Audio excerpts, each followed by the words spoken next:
Hello guys, ये कौन सी है, ये कौन सी रोड है? हम लोग कहाँ आए हैं? सोनपत्री में।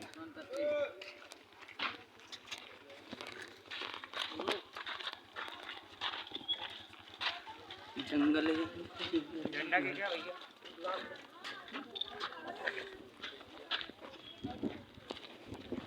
चलो आगे यार। किधर? उधर कैसे जाना है?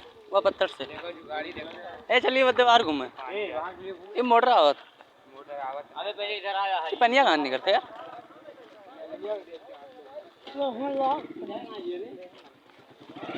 अरे मंदिर पर चलो।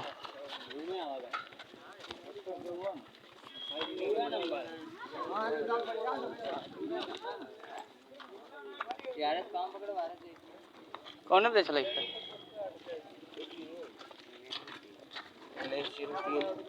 क्या लिखा है? Toll free number. बताओ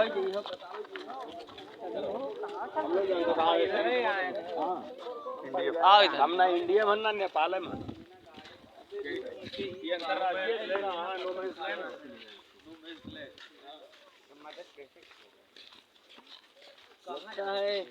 ऊपर तो पहले चलो नंबर लिखवाए तो। हाँ गाड़ी नंबर क्या लिखा था? वहाँ हुआ देखो। चलो गाड़ी नंबर एक लोग जाओ एंट्री करा दो, कितने लोग हैं नोट करो।